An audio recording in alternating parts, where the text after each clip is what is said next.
한중의 군사, 외교, 그리고 경제 관계가 여러모로 주목을 받고 있습니다. 오늘은 좀 다른 각도에서 한중 관계를 바라볼까 하는데요.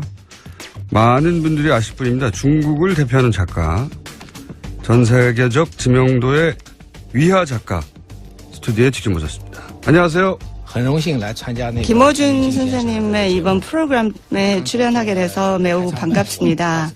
제가 한 가지는 알아들었습니다. 바로 사드라는 단어였습니다.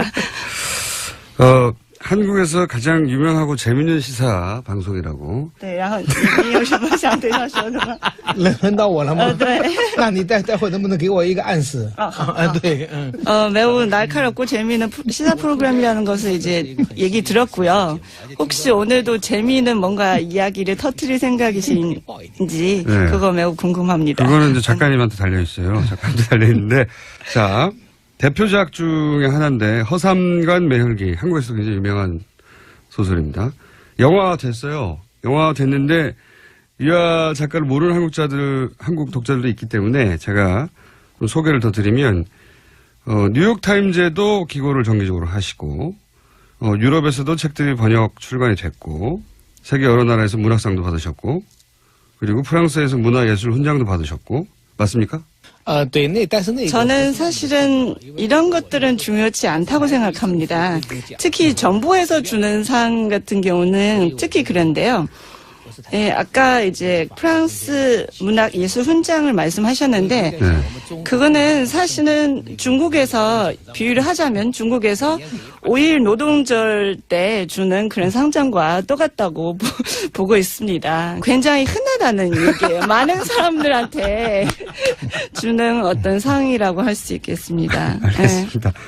그래도 중국에 출간지 20년 넘은 책이 중국에서 한 해에 130만 부, 140만 부 팔리는 건 이건 대단한 거 아닙니까? 저도 예상하지 못한 어떤 기적이라고 할 수 있겠습니다.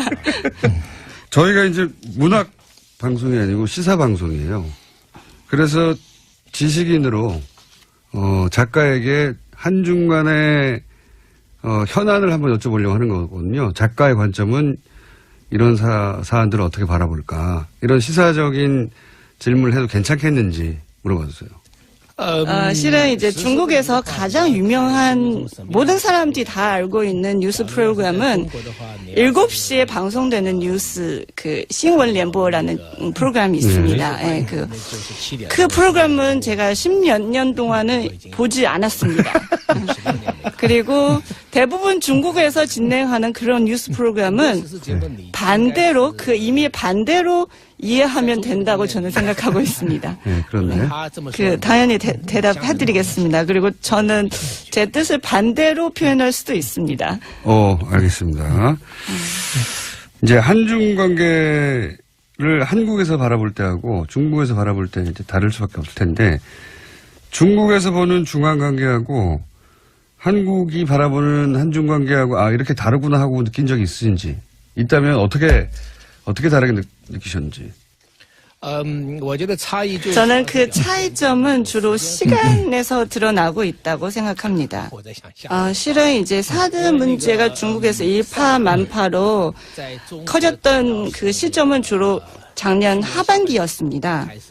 근데 올해부터는 이제 북한이 미사일도 발사하고 제6차 핵실험도 강행한다는 이런 행동을 보이고 있어서 그래서 중국은 이제 북한에 대한 관심을 더 많이 쏟게 되고 있습니다. 그러니까 사드를 그렇게 많이 주목하지 않고 있는 것 같습니다. 이제는 점점 더. 네. 사드 때문에 작년 하반기에 한국 제품 불매 운동도 있었다고 들었고 그리고 한류 스타들 중국 드라마 출연이 취소된다든가 관광 분야에도 영향이 있고 그렇게 저희는 신문 기사를 통해 들었는데 작년 하반기에 그러면 중국에서 느끼는 사드 문제는 어느 정도로 심각한 거였어요? 저는 중국인도 그렇고 한국인도 그렇고 사드를 너무 심각하게 생각하고 있는 게 아닌가라는 생각을 합니다. 사드는 뭐 정치적이고 이제 군사 외교적인 문제인데요. 일단 사드의 역할을 놓고 보자면 일단 그 레이더를 뭐 600km에서 2000km까지의 탐측을 가능하다고 이게 얘기를 하는데요. 한국에서 사드를 지지하는 사람들은 이런 그 시스템이 한국을 보호할 수 있다고 이제 생각을 하는 거죠. 근데 중국은 이제 사드 시스템이 굉장히 중국을 위협하고 있다고 생각을 합니다. 실은 이제 미국의 이런 사드 시스템을 비롯해서 이런 이제 미사일 요격 시스템 같은 경우는 실효성을 봤을 때, 그러니까 여태까지 뭐 이제 17차례를 이제 요격 시험을 해봤는데 9차례만 성공을 했고, 그리고 2004년부터 3차례도 이제 실패를 한 경험이 있습니다. 그래서 과연 이 시스템의 어떤 미사일 요격 능력이 어느 정도 있는 건지, 그거는 이제 장담할 수 없는 거고요. 저는 사드는 굉장히 정치적인 문제라고 생각을 합니다. 사실은 중국에서 일반 사람들의 어떤 생각은 이제 정부의 어떤 입장이라든지 그리고 관병 언론의 어떤 입장에 많이 끌려다니는 부분이 있습니다. 그러면 중국의 일반적인 여론은 이제 중국 당국의 입장하고 같이 가는 거네요. 제가 느끼는 건 그런 것 같습니다. 적어도 대부분의 일반 그 중국인들은 그 정부와 관변 언론들의 어떤 그 입장을 그대로 수용하는 것으로 보이고 있고요. 그리고 제가 이제 온라인상 인터넷을 통해서 이제 느꼈던 것도 그렇습니다.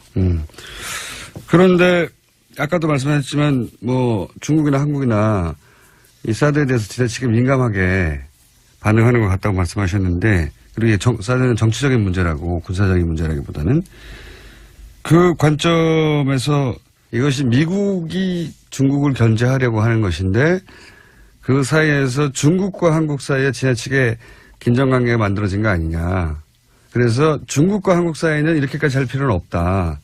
좀 더 부드럽게 문제를 풀어볼 필요가 있다. 이런 시각은 없는지 궁금한 거죠. 네, 저는 이제 이 책임은 한국에 있지 않을까 생각을 합니다. 왜냐하면 박근혜 정부 초기에는 한중 관계가 역사상 유례 없는 가장 좋은 관계를 자랑을 했는데요.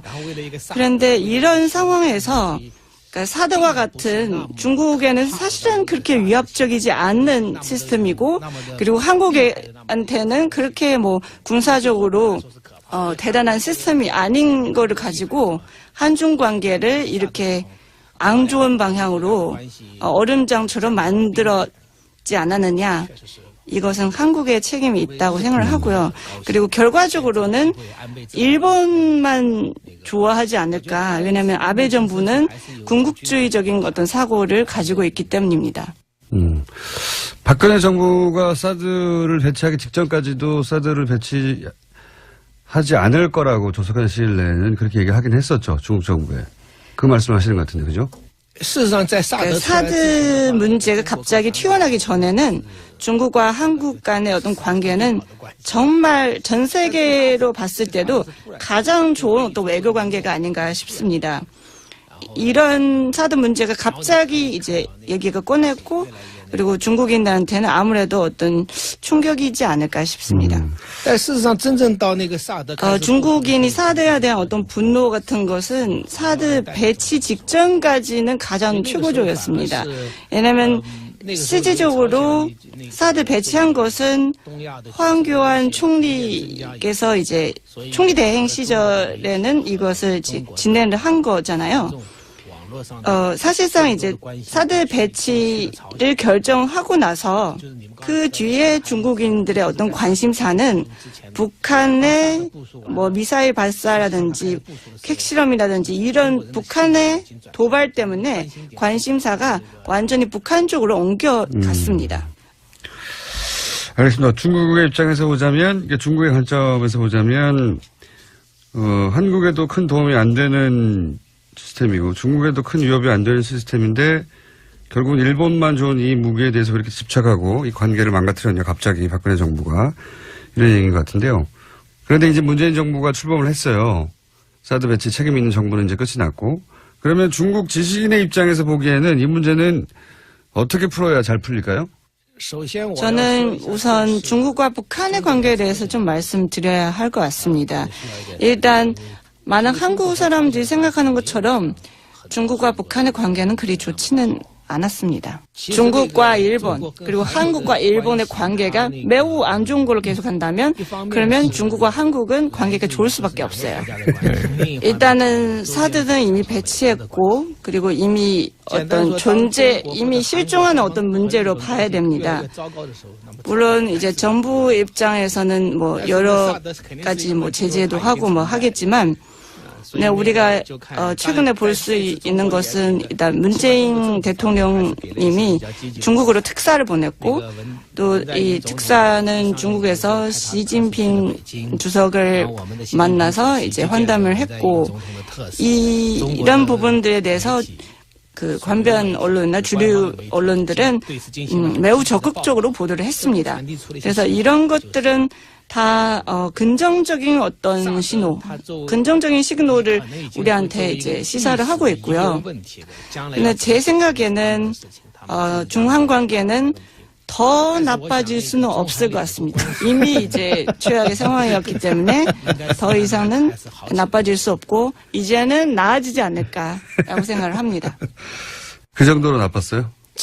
물론 이제 92년부터 한중 수교 이래 조금만 그런 문제들도 있었겠지만 그런 우유곡절이 조금 있겠지만 여태까지는 굉장히 긍정적으로 이제 발전을 해왔습니다. 특히 이제 일본이 거기서 중요한 역할을 한다고 저는 봤는데요. 이제 그런 극우적인 성향 가진 일본의 정치자들이 있었기 때문에 한중 관계가 더 좋아졌던 것 같고요. 그리고 저는 이제 이 사드 문제는 북한의 위협 주는 그런 시스템이라기보다는 오히려 한중 관계를 해치는 장애물이 아닌가 생각이 됩니다. 하여튼 굉장히 나빴다는 거죠. 네, 사드 굉장히 때문에 나빴었습니다. 그래서 네. 더 이상 나빠질 일이 없기 때문에 좋아질 것이다. 네, 네. 그러니까 이 사드 문제는 박근혜 정부가 만들어 놓은 문제이기도 한데 지난 대략 9월부터 이제 최순실 박근혜 게이트가 한국에서 시작되고 이 뉴스가 중국에서도 크게 보도가 됐죠. 중국에서는 이 사건을 어떻게 보셨는지. 최순실 게이트에 대해서는 중국은 대대적으로 보도를 했습니다. 이 보도의 어떤 빈도수나 이렇게 그 수량으로 봤을 때는 80년대 광주 사건에 대한 보도하고 비교할 수 있을 정도로 굉장히 엄청났다는 겁니다. 보도량이. 네. 그래서 결과적으로 박근혜 정부가 이렇게 돼도 싸다는 생각을 하고 있는 것 같습니다. 왜냐하면 중국은 이제 그 사드 배치가 주장하는 박근혜 정부에 대해서는 뭐 어떻게 할 수 없잖아요. 근데 한국인들이 이 박근혜 정부를 이제 쫓아내고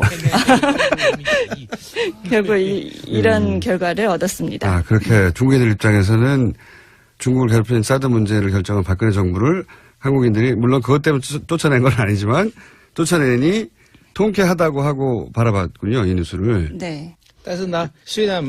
중국의 일부 네티즌들이 풍수지리에 뭐 이런 거를 가지고 뭐 한국과 북한에 대해서 이제 평가를 하기도 했습니다. 한국의 청와대는 그 풍수지리상으로 봤을 때 가장 안 좋은 터라고 지금 보고 있습니다. 반대로 북한의 그 평양궁은 일단 김일성부터 이제 3대 굉장히 잘 먹고 잘 살고 있기 때문에 가장 풍수지리상으로 봤을 때 가장 좋은 터가 아닌가 지금 생각을 하고 있습니다. 네. 그런 재밌는 시각도 있네요. 여하간 중국의 입장에서는 이 사건이 바로 직전에 사드 문제 때문에 굉장히 관심이 높았고 그리고 탄핵되는 과정을 통쾌하게 바라봤다. 만약에 미국의 트럼프 대통령이 이제 한국을 계속 괴롭혔다면 그러다가 탄핵됐으면 우리도 통쾌했겠죠. 뭐 그런 정도로 이해합니다. 촛불 시위가 있고 탄핵이 실제로 되고 그리고 대통령이 파면되고 대선이 있고 이런 과정 전체가 중국에 보도가 됐을 텐데 중국에서는 일어나지 않을 일이잖아요. 이런 과정을 바라보는 중국인들의 심정, 시각, 관점 이런 게 궁금한 거거든요. 어떻게 느꼈을까? 저는 사실은 핸드폰을 통해서 촛불 시위 그때의 모습을 지켜봤었는데요. 그리고 저는 이제 1989년도 그때天安门사건을 그것을 이제 떠올랐습니다. 1989년 5월에 제 2번 정도의 100만 명이 넘는 중국인들도 모여서 이런 시위를 벌였었는데요. 뭐 평균적으로 매일 한 30만 명이 모였었던 것 같습니다. 예, 그것을 떠올렸습니다. 이런 일은 중국에서는 다시 일어나지 않다고 저는 봅니다. 왜냐하면 중국 정부는 군대까지 동원해서 그 집회하는 사람들을 집으로 보내거나 이제 잡아갈 수 있기 때문에 그러니까 이런 집회는 더 이상 가능하지 않습니다. 그래서 저는 이제 그 전에 전두환 대통령 시절에도 그 한국의 민중들이 이런 그 봉기를 통해서 어떤 그 시위를 통해서 이제 대통령을 쫓아냈고 이번에도 비슷한 사태로 저는 생각을 하고 있습니다. 물론 이번에는 피를 흘리지 않은 어떤 혁명이라고 할 수 있겠습니다. 이렇게 큰 규모의 어떤 집회, 그거는 중국에서 일어날 수 없는 일이라고 생각을 합니다. 그런 데 대한 중국의 불만은 없나요? 그러니까 뭐랄까 당국의 보이지 않는 통제나 혹은 이런 집회를 강하게 규제하는 것이나 또는 뭐 인터넷상에서의 규제도 있고 이런 전반적인 통제에 대해서 중국인들이 답답해하거나 불만이 있는 건 없습니까? 이제 한국 촛불 집회를 보다가 물론 정치 상황은 다르지만 우리도 저런 문화가 있었으면 좋겠다라고 하는 불만이나 그런 거는 형성돼 있지 않나요? 중국 문화 저변에 혹시? 중국 정부는 1989년도에 이 천안문 사태를 이제 지나면서 얻은 교훈이 있는 것 같습니다. 그러니까 왜냐하면 그때는 이미 나라 전체가 좀 굉장히 혼란에 빠졌고 통제 불능의 어떤 지경까지는 갔었던 것 같습니다. 그래서 통제를 하는 것 같습니다. 정부 입장에서는? 네. 근데 이제 일반인들이나 작가 입장에서는 그런 정부의 규제가 답답할 수 있잖아요. 작가로서 시민으로서도 답답하지 않은가. 이제 그런 거죠.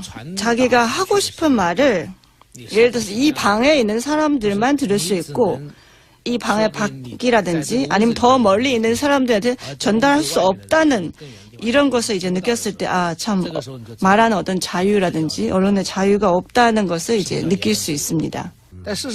근데 제가 보기에는 이런 심각한 어떤 그런 언론에 대한 어떤 통제 같은 경우는 결과적으로 이 이견을 내는 사람도 정부도 모두 그 상처를 받을 수 있습니다. 말을 하고자 하는 개인한테는 뭐 이거는 더 이상 얘기할 필요는 없고요. 그러니까 정부의 입장에서 말을 해도 이런 통제는 단기적인 어떤 안정을 보장할 수 있습니다. 그러나 장기적으로 봤을 때는 더 심각한 어떤 위협 요인이 될 수도 있습니다. 왜냐하면 민리, 사람들의 어떤 생각을 알 수 없기 때문입니다. 그러니까 민주사회에서는 일단 선거제도가 있고 그리고 언론의 자유가 있기 때문에 정부가 이런 의견을 수렴해서 정체적으로 이제 반영을 할 수 있습니다. 그러나 그렇지 않는 나라에서는 다른 목소리를 듣기가 어렵습니다. 그리고 만약에 이런 좀 다른 목소리를 듣지 못한다면 오히려 이 정권에 굉장히 치명적일 수는 있습니다. 거기까지만 듣겠습니다. 작가님 위험해지실 것 같아서. 谢谢. 자, 그러면 시간이 많이 돼서 오늘 한 2가지 정도만 더 질문 드리려고 하는데 하나는 뭐냐면 한국인들은 중국을 이렇게 오해하고 있는데 중국인을 그건 오해야 라고 하는 그런 지점을 발견한 적이 있는지. 사실은 중국과 북한의 관계는 중국과 한국 관계처럼 좋지 않다는 거. 않다는 거. 아까는 말씀드렸는데요. 물론 이제 한중 관계에 사드 문제가 있고 앞으로 이 문제를 해결해야 되겠지만 그러니까 중한 관계가 훨씬 더 좋다는 것을 이제 말씀드릴 수 있습니다. 그렇군요. 한국에서는 흔히 중국을 통해서 중국이 북한의 문제를 해결하거나 컨트롤할 수 있다고 생각하는데 둘 사이 관계가 굉장히 좋지 않다. 중국에서 바라보기에. 오해군요. 위아 작가님을 모르는 한국인에게 한국의 잠재 독자에게 내 책을 딱 한 권만 읽으면 무슨 책을 읽으라고 하셨습니까? 다 읽기 너무 많아요. 한 권만 읽는다면? 我就推荐刚刚 새로 重新 다시 读 내놓은 그 형제라는 책을 추천해드리고 싶습니다. 이유는요? 문화대혁명부터 오늘날까지 중국의 역사를 아시려면 이게 가장 적절한 어떤 소설책이 아닌가 싶습니다. 그렇군요. 자료를 보다 보니까 부모님도 의사였고 원래 의학도 오셨다면서요? 왜 작가가 되신 겁니까? 이게 마지막 질문인데. 因为 치과 의사를 해본 적이 없으셔서 아마 얼마나 지루한 직업인지 모르실 것 같아요. 每天看着别人 매일 이렇게 막 떡 벌린 입을 보고 그리고 이 안에 건강하지 않은 치아 상태를 보려면 그거 굉장히 괴롭습니다. 그래서 다른 일을 하고 싶은데 작가가 되었습니다. 많은 직업이 있잖아요. 의학도에서 작가가 된 결정적인 이유가 있나요? 是有原因的 80년대 초에 그때 어떤 작은 현에서 이제 제가 살고 있었는데 거기 현지의 어떤 작가들이 항상 뭔가 놀러 다니는 것 같았어요. 그리고 저는 하루에 8시간씩 일하고 6일 연속 일을 해야 됐습니다. 그리고 받은 돈은 사실 똑같았고요. 근데 생각을 해보니까 작곡 같은 경우는 다시 배워야 되고 뭐 화가 같은 걸 되려도 배워야 되지 않습니까? 근데 작가 같은 경우는 글만 쓸 줄 알면 할 수 있을 것 같아가지고 처음에 쓴 소설이 바로 성공으로 이어졌나요? 我当时因为中国有很多 제가 사실은 그렇게 빨리 성공을 거두지는 못했습니다.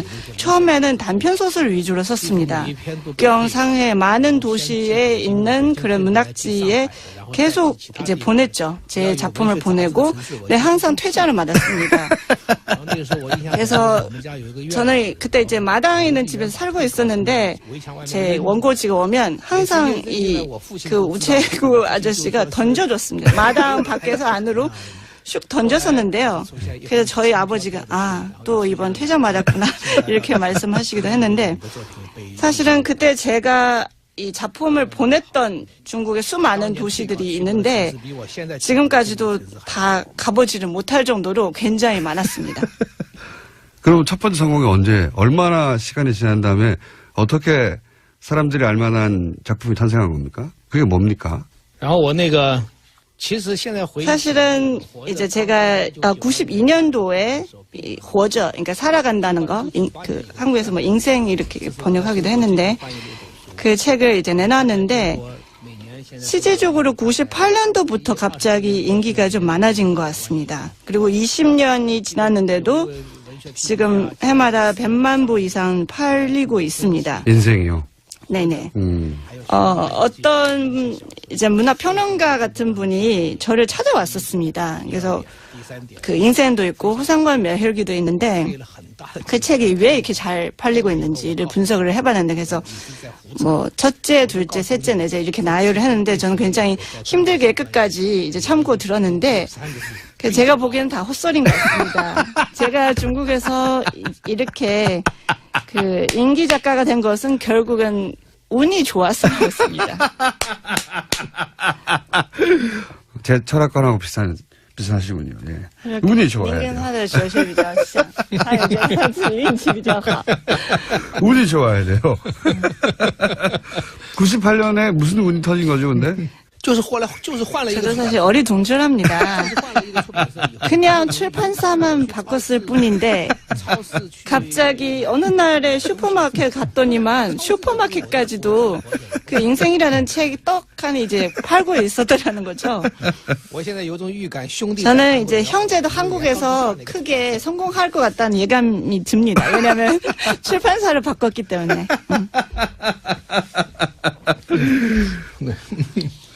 이게 그래서 저는 처세술이라든가 자서전 같은 거 다 헛소리라고 생각해요, 저도. 성공은 복제할 수가 없는 거군요. 누군가의 성공을. 그래서 복제하고 싶어서 자꾸 그 성공한 사람들이 어떻게 살았나 이게 처세술 책도 많이 나오고 하는데 다 소용없는 짓 같다고 저는 평소에 생각해 봤는데 아마 작가님도 똑같이 다시 하셔도 성공한다는 보장은 없다고 봅니다, 거의. 다시 돌아가서.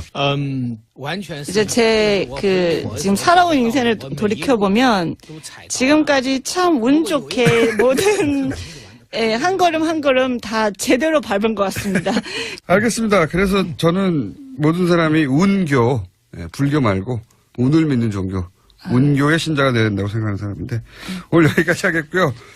오늘 말씀 굉장히 솔직한 인터뷰 감사드린다고 전해주시고, 예, 오늘 여기까지 하겠습니다. 감사합니다. 시에시에님. 谢谢。 를 너무 심각하게 생각하고 있는 게 아닌가라는 생각을 합니다. 사드는 뭐 정치적이고 이제 군사 외교적인 문제인데요. 일단 사드의 역할을 놓고 보자면 일단 그 레이더를 뭐 600km에서 2000km까지의 탐측을 가능하다고 이게 얘기를 하는데요. 한국에서 사드를 지지하는 사람들은 이런 그 시스템이 한국을 보호할 수 있다고 이제 생각을 하는 거죠. 근데 중국은 이제 사드 시스템이 굉장히 중국을 위협하고 있다고 생각을 합니다.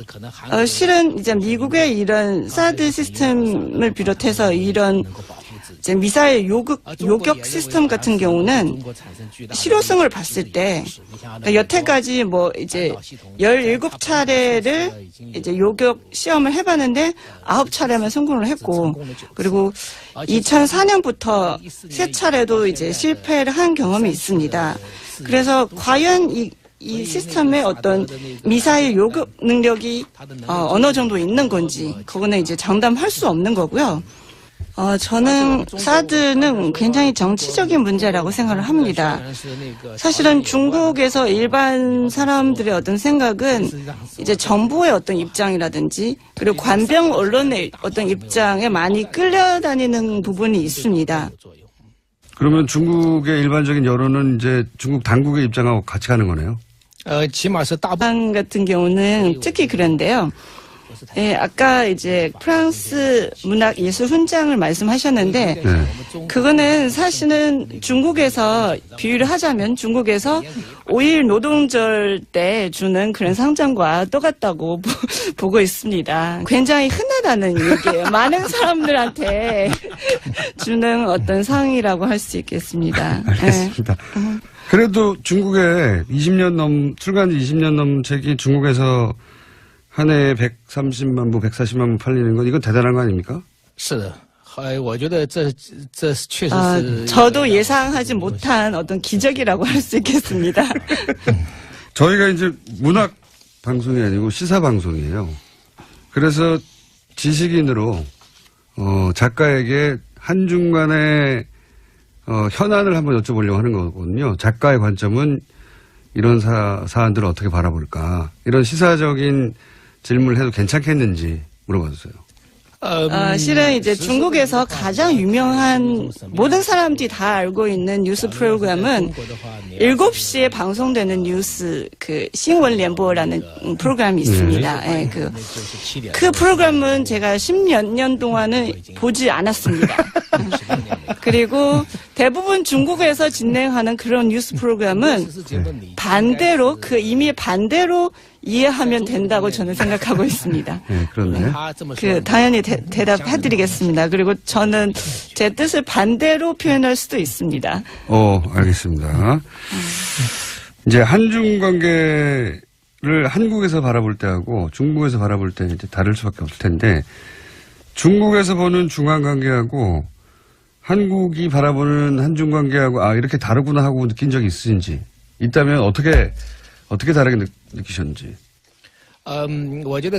저는 그 차이점은 주로 시간에서 드러나고 있다고 생각합니다.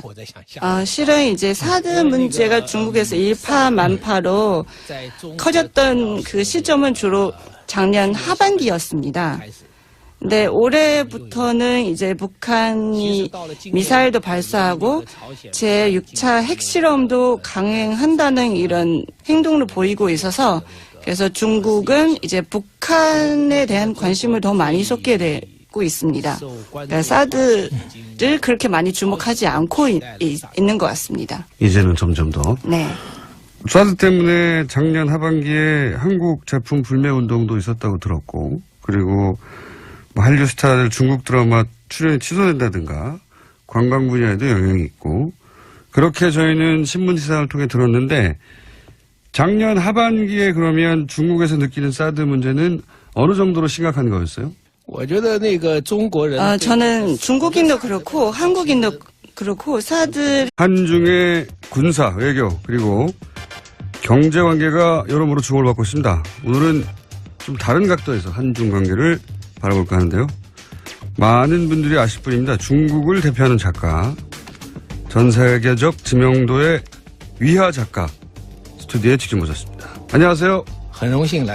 김어준 선생님의 이번 프로그램에 출연하게 돼서 매우 반갑습니다. 제가 한 가지는 알아들었습니다. 바로 사드라는 단어였습니다. 한국에서 가장 유명하고 재밌는 시사 방송이라고. 对，然后你有什么想对他说的吗？轮到我了吗？对。那你待会能不能给我一个暗示？对， 매우 날카롭고 재미있는 시사 프로그램이라는 것을 이제 얘기 들었고요. 혹시 오늘도 재미있는 뭔가 이야기를 터뜨릴 생각이신지 네. 그거 매우 궁금합니다. 그거는 이제 작가님한테 달려있어요. 작가님한테 달려있는데, 자. 대표작 중에 하나인데 허삼관 매혈기, 한국에서 굉장히 유명한 소설입니다. 영화 됐어요. 영화 됐는데 유아 작가를 모르는 한국 독자들도 있기 때문에 제가 좀 소개를 더 드리면 뉴욕타임즈에도 기고를 정기적으로 하시고 유럽에서도 책들이 번역 출간이 됐고 세계 여러 나라에서 문학상도 받으셨고 그리고 프랑스에서 문화예술 훈장도 받으셨고 맞습니까? 저는 사실은 이런 것들은 중요치 않다고 생각합니다. 특히 정부에서 주는 제가 느끼는 건 그런 것 같습니다. 적어도 대부분의 일반 중국인들은 그 정부와 관변 언론들의 어떤 그 입장을 그대로 수용하는 것으로 보이고 있고요. 그리고 제가 이제 온라인상 인터넷을 통해서 이제 느꼈던 것도 그렇습니다. 그런데 아까도 말씀하셨지만 뭐 중국이나 한국이나 이 사드에 대해서 지나치게 민감하게 반응하는 것 같다고 말씀하셨는데 그리고 사드는 정치적인 문제라고 군사적인 문제라기보다는 그 관점에서 이것이 미국이 중국을 견제하려고 하는 것인데 그 사이에서 중국과 한국 사이에 지나치게 긴장관계가 만들어진 거 아니냐. 그래서 중국과 한국 사이는 이렇게까지 할 필요는 없다. 좀 더 부드럽게 문제를 풀어볼 필요가 있다. 이런 시각은 없는지 궁금한 거죠. 네, 저는 이제 이 책임은 한국에 있지 않을까 생각을 합니다. 왜냐하면 박근혜 정부 초기에는 한중 관계가 역사상 유례 없는 가장 좋은 관계를 자랑을 했는데요. 그런데 이런 상황에서 그러니까 사드와 같은 중국에는 사실은 그렇게 위협적이지 않는 시스템이고 그리고 한국한테는 그렇게 뭐 군사적으로 대단한 시스템이 아닌 거를 가지고 한중 관계를 이렇게 안 좋은 방향으로 얼음장처럼 만들어